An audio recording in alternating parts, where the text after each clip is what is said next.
ಸರಿ ನಂದೆ ನಂದೆ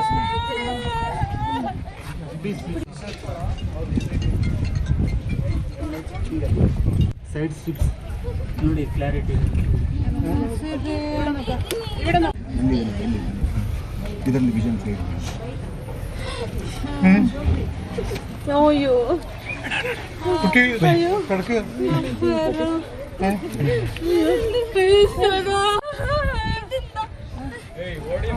ಸರಿ ಯಾರು ನಿಮ್ಮಲ್ಲಿ ಯಾರು ಇದ್ದಾರೆ? ನಂದೆ ನಂದೆ പാലക്കാട്ടെ ആ വീട്ടിലും ഞെട്ടലാണ് കുട്ടിയുടെ വല്യച്ഛൻ്റെ പ്രതികരണം. ನೋಡಿ ക്ലാരിറ്റി കാരണം മാണിക്കതാര വെള്ളച്ചാട്ടത്തിൽ നിന്ന് നേരിട്ട് അവിടെ നിന്ന് കയറി വന്നു കഴിഞ്ഞാൽ അവിടെ ഒരു പാർക്കിംഗ് ഗ്രൗണ്ട്, അവിടെയാണ് നമ്മൾ വണ്ടി പാർക്ക് ചെയ്തത്. ആ പാർക്കിംഗ് ഗ്രൗണ്ടിന് അപ്പുറത്താണ് ഈ ചരിവുള്ളത്, ഇപ്പോൾ ബോഡി കിട്ടിയെന്ന് പറയുന്ന ചരിവുള്ളത്. അപ്പോൾ അവിടേക്ക് കുട്ടി പോയിട്ടില്ല. കാരണം ലാസ്റ്റ് കുട്ടി നമ്മൾ കാണാതായത് ഈ സൈഡ് വ്യൂ പോയിന്റിലാണ്. മാണിക്കതാര വെള്ളച്ചാട്ടത്തിൻ്റെ അവിടെ നമ്മൾ ലാസ്റ്റ് കണ്ടത്. അവിടെ നിന്ന് സ്റ്റെപ്പ് കയറി വന്നത് കുട്ടി ഇപ്പുറത്തെ സൈഡിലോട്ടായിരുന്നു. ആ പാർക്കിംഗ് ഗ്രൗണ്ടിൻ്റെ ഇടയ്ക്കുള്ള 100-150 മീറ്ററിൻ്റെ ഈ സൈഡിലാണ് കുട്ടി വന്നത്. അവിടെ നിന്ന് 10 നമ്മൾ കുട്ടി കാണാതെ നമ്മൾ തിരയുമ്പോൾ കുട്ടിയുടെ അച്ഛനും അമ്മ ബാക്കിയുള്ളവരെല്ലാം ഇപ്പൊ ബോഡി കിട്ടിയെന്ന് പറയുന്ന ആ ഭാഗത്തേക്ക് നോക്കി ഇവിടെ കുറേ അവിടെ താഴെ ഉണ്ടായിരുന്നു ആ സമയത്ത്. അപ്പൊ അവിടെ പോയിട്ടില്ല എന്നുള്ള കാര്യം ഷുവറാണ്. ഒരു ദുരൂഹത ഉണ്ടായിരുന്നു. അന്വേഷണം വേണം. കുട്ടി വെള്ളച്ചാട്ടം കണ്ട് തിരിച്ചു വന്ന് ആ ടിക്കറ്റ് കൗണ്ടർ വരെ എത്തി എന്ന് പറയുന്നുണ്ട്. അപ്പോൾ അത് ടിക്കറ്റ് കൗണ്ടർ വരെ എത്തി. പിന്നെ അതിനുശേഷം പോലീസ് ഡോഗ് വന്നു.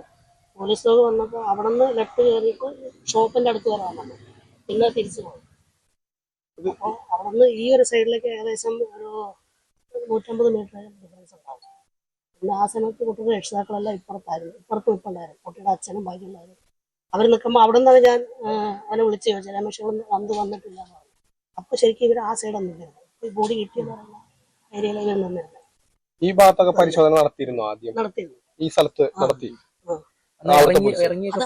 അപ്പൊ തന്നെ പരിശോധിച്ചാണ്. ആ സ്ഥലം ഞങ്ങളുടെ കൂടെ വന്നവരെല്ലാവരും അവിടെ ഇറങ്ങി പരിശോധിച്ചു. അവിടെ ഇറങ്ങി ആ മഴ പൊള്ളിക്കാൻ അത്യാവശ്യം ചെരുവാണ്. ഇറങ്ങാൻ ബുദ്ധിമുട്ടുണ്ട്, എന്നാലും ചെരുവിലൊക്കെ ഇറങ്ങി തെരച്ചിൽ നടത്തി. പിറ്റേ ദിവസം പിന്നെ അതായത് ഇന്നലെയല്ല മിനിഞ്ഞാന്ന് രാവിലെ ഒരു പോലീസുകാരെ വാങ്ങിയപ്പോൾ ഞങ്ങളുടെ ടീം മൊത്തം ആ ഭാഗത്ത് ഇറങ്ങി പരിശോധിച്ചിട്ടുണ്ട്. അപ്പൊ കാണാത്ത ബോഡി ഇപ്പൊ കണ്ടെത്തിന്ന് പറയുമ്പോൾ അതിലൊരു ദുരൂഹത. ബോഡിക്ക് പഴക്കമൊന്നുമില്ലെന്ന് പറയുന്നു. ബോഡിക്ക് പഴക്കില്ല എന്നാണ് പറയുന്നത്. 4 ദിവസമായി അല്ല. ഇപ്പൊ ഈ സ്ഥലം നിങ്ങളെ ബന്ധുക്കൾക്ക് ഇറക്കാൻ പറ്റിയ സ്ഥലമാണ്? ഞാൻ നേരിട്ട് ഇറങ്ങിയതാണ്. നേരിട്ട് ഇറങ്ങിയ സ്ഥലമാണ്. ഇറങ്ങാൻ ബുദ്ധിമുട്ടാണ്, പക്ഷെ ഞാൻ ഇറങ്ങിയ സ്ഥലമാണ്. കുടുംബത്തിന്റെ ആരോപണപ്രകാരം അടിമുടി ദുരൂഹതയാണ് സംഭവിച്ചിരിക്കുന്നതെന്ന് വേണം മനസ്സിലാക്കാൻ.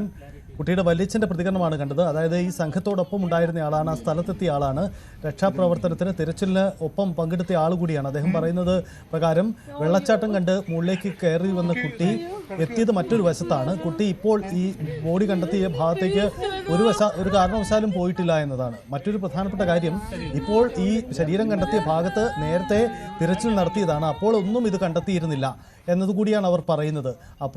ഇപ്പോൾ ഈ ശരീരം കണ്ടെത്തിയെങ്കിൽ അതിൻ്റെ അർത്ഥം കുട്ടിയെ ആരോ അപായപ്പെടുത്തി എന്ന കാര്യമാണ് കുടുംബം സംശയിക്കുന്നത് എന്ന് വേണം മനസ്സിലാക്കാം. അങ്ങനെയെങ്കിൽ പോസ്റ്റ്മോർട്ടം വളരെ പ്രധാനപ്പെട്ടതായി കൂടി മാറുകയാണ്. ബൈജു തുടക്കത്തിൽ സൂചിപ്പിച്ച ആശങ്കപ്പെടുന്ന പല കാര്യങ്ങളും കുടുംബത്തിൻ്റെ സംശയത്തിൽ ഉയർന്നു വരുന്നുണ്ട്. എന്തായാലും ഇക്കാര്യം അന്വേഷണം നടത്തേണ്ടതാണ്.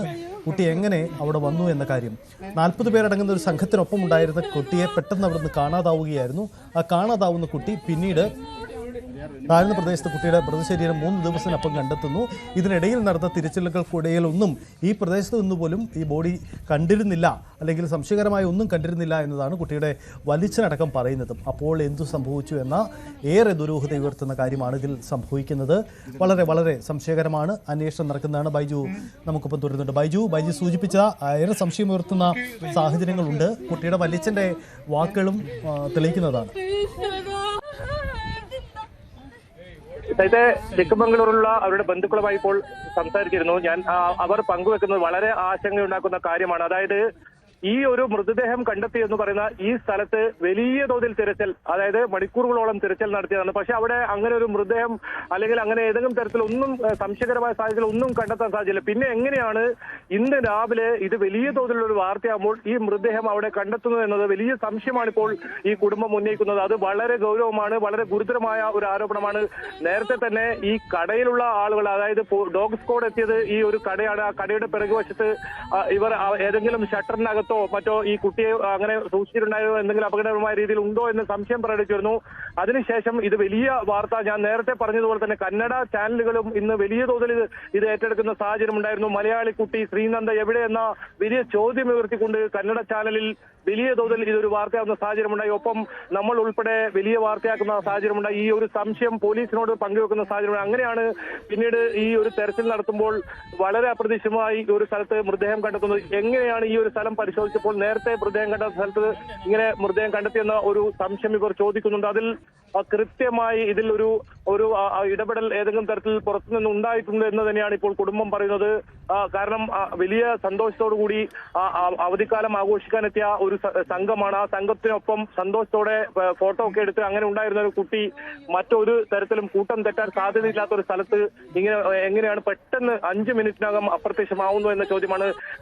ആ ഭാഗത്തുള്ള കടയിലുള്ള ആളുകളെ ചോദ്യം ചെയ്യണം കൃത്യമായി എന്നിവർ ആവശ്യപ്പെട്ടിരുന്നു. അതിനുമപ്പുറം ഇനി പുറത്തുനിന്നുള്ള ഏതെങ്കിലും ആളുകൾ, നേരത്തെ സൂചിപ്പിച്ചതുപോലെ തന്നെ ലഹരി മാഫിയ സംഘങ്ങളൊക്കെ ഉള്ള ഒരു സ്ഥലമാണ് എന്ന് പറയപ്പെടുന്നുണ്ട്. അങ്ങനെയാണെങ്കിൽ പുറത്തുനിന്നുള്ള ഏതെങ്കിലും ഇടപെടൽ അത്തരത്തിലുള്ള സംഘങ്ങൾ ഇതിൽ ഇടപെട്ടിട്ടുണ്ടോ, ഈ കുട്ടിയെ തട്ടിക്കൊണ്ടുപോകുന്ന എന്ന ആരോപണം അത് ബലപ്പെടുത്തുന്ന രീതിയിലാണ് ഇപ്പോൾ വീണ്ടും ഒരു സംശയങ്ങളൊക്കെ ഉയരുന്നത്. നേരത്തെ പറഞ്ഞതുപോലെ വളരെ ഗൗരവമായ കാര്യമാണ് ഇപ്പോൾ നമ്മോട് അവർ പങ്കുവച്ചിട്ടുണ്ടായിരുന്നത്. അവർ വല്ലാത്തൊരു മാനസികാവസ്ഥയിലായിരുന്നു അവരിപ്പോൾ ഉള്ളത്. നമ്മൾ പറയുമ്പോഴും കരച്ചൽ അടക്കാൻ കഴിയാതെ അത്തരത്തിൽ സങ്കടപ്പെട്ടുകൊണ്ടാണ് അവർ പറഞ്ഞത്. എങ്ങനെയാണ് ഈ സ്ഥലമൊക്കെ നമ്മൾ അരിച്ചു പൊറുക്കിയതാണ്, നമ്മൾ ബന്ധുക്കളും അതോടൊപ്പം പോലീസും വനം വകുപ്പും ഒക്കെ ചേർന്ന് അരിച്ചു പൊറുക്കിയ സ്ഥലത്ത് അപ്പോഴൊന്നും കണ്ടെത്താനോ ഇങ്ങനെ സാധിക്കാത്ത ഒരു സ്ഥലം, അവിടെ എങ്ങനെയാണ് പെട്ടെന്ന് ഇങ്ങനെ മൃതദേഹം കണ്ടെത്തുന്നതുണ്ടായത്? എന്തായാലും വളരെ വളരെ ഗൗരവമായ ഒരു വിഷയമായി ഇത് മാറുന്നു എന്ന് വേണം പറയാൻ. കാരണം ഒരു ഇത്തരത്തിലുള്ള വിനോദസഞ്ചാര മേഖലകൾ എത്രത്തോളം സുരക്ഷിതമാണ്, പ്രത്യേകിച്ച് കർണാടകയിൽ ഒരുപാട് മലയാളികൾ ഇപ്പോൾ നമുക്കറിയാം വരും ദിവസങ്ങളിലൊക്കെ ഇത്തരത്തിൽ അവധി ആഘോഷത്തിലൊക്കെ ആളുകൾ പോകുന്ന ആഘോഷ വിഷു ഒക്കെ വരുന്ന സമയത്തും അങ്ങനെ പല കുടുംബങ്ങളും യാത്ര ചെയ്യുന്ന സ്ഥലങ്ങളാണ് ഇതൊക്കെ. അവിടെ എത്തുന്ന മലയാളികൾ അല്ലെങ്കിൽ ഏതെങ്കിലും ഒരു ടൂറിസ്റ്റുകൾക്ക് ഇത്രേ സുരക്ഷിതമുള്ളൂ എന്ന ചോദ്യം ഇപ്പോൾ വലിയ തോതിൽ വരുന്നുണ്ട്. ഇതിൽ കൃത്യമായ അന്വേഷണം നടത്തി എന്താണ് സംഭവിച്ചതെന്ന നിജസ്ഥിതി അറിയണം എന്നാണ് ഇപ്പോൾ കുടുംബം ആവശ്യപ്പെടുന്നത്. വളരെ ഗൗരവമായ ആരോപണം തന്നെയാണ് ഇവർ ഉന്നയിച്ചിട്ടുള്ളത്.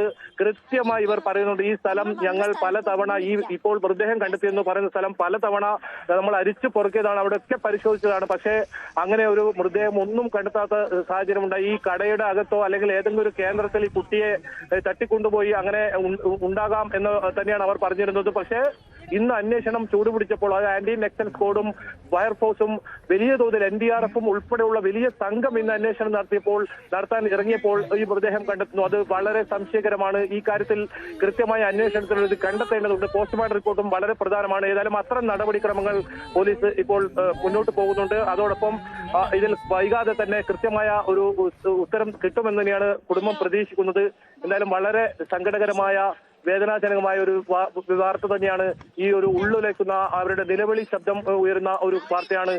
അവർ വലിയ പ്രതീക്ഷയോടെ മകളെ ജീവനോടെ തന്നെ കാണാൻ കഴിയുമെന്ന് പ്രതീക്ഷയോടെ ആയിരുന്നു ഇന്ന് തിരച്ചിൽ ഇറങ്ങിയതെങ്കിൽ അതെല്ലാം ഇല്ലാതായിരിക്കുന്നു. ആ മകൾ ഇനി അവർക്കില്ല. അവർക്ക് വീട്ടിലും അതുപോലെ തന്നെ എന്താണ് ശ്രീനന്ദയ്ക്ക് സംഭവിച്ചെന്ന ചോദ്യം അവരും വലിയ തോതിൽ സങ്കടപ്പെട്ട് 3-4 ദിവസമായി ഇവർ കഴിയുകയായിരുന്നു. ചൊവ്വാഴ്ച വൈകിട്ട് 5:00 കൂടിയാണ് ഈ കുട്ടിയെ കാണാതാവുന്ന സാഹചര്യം ഉണ്ടായത്. ഇത്രയും ദിവസം അവർ ഈ ഒരു വലിയ സങ്കടക്കടലിൽ അവർക്ക് അവിടെ തന്നെ തങ്ങിയാണ് ഇവർ ഈ കുടുംബം തെരച്ചിലിന് മുന്നോട്ട് പോയത്. എന്താണ് സംഭവിച്ചതെന്ന് കൃത്യമായി അറിയണമെന്നൊരു ആവശ്യം തന്നെയാണ് അവർ ഇപ്പോഴും ബന്ധപ്പെട്ടപ്പോഴും അവർക്ക് കൂടുതൽ സംസാരിക്കാൻ കഴിയുന്ന ഒരു സാഹചര്യത്തിലല്ല. അവർക്ക് വലിയ തോതിൽ സങ്കടപ്പെടുന്ന ഒരു സാഹചര്യത്തിൽ തന്നെയാണ് അവർ കടന്നു പോകുന്നത്. ഒപ്പം നമ്മളും വലിയ പ്രതീക്ഷയോടെ തന്നെയായിരുന്നു നമ്മളും ഉണ്ടായിരുന്നത്. അങ്ങനെ തിരിച്ച് കിട്ടും അല്ലെങ്കിൽ ശ്രീനന്ദ എവിടെയെങ്കിലും അപകടപ്പെട്ടിട്ടുണ്ടെങ്കിലും അപകടപ്പെട്ടിട്ടുണ്ടാകുമെന്ന ഒരു സൂചന ഇവർക്കുണ്ടായിരുന്നു. പക്ഷേ ഇത്തരത്തിൽ മരണം സംഭവിക്കുമെന്ന അല്ലെങ്കിൽ അങ്ങനെ ഒരു സാഹചര്യത്തിലേക്ക് എത്തുമെന്ന് അവർ ഒരിക്കലും പ്രതീക്ഷിച്ചിരുന്നില്ല. പക്ഷെ അതെല്ലാം അസ്ഥാനത്തായിരിക്കുന്നു. ഇങ്ങനെ മൃതദേഹമായ അവസാനം ഇവർക്ക് കിട്ടുന്ന സാഹചര്യമാണ് ഉണ്ടായത്. ഇനി കൂടുതൽ വാർത്തകൾക്ക് News 18 Keralam YouTube channel subscribe ചെയ്യുക.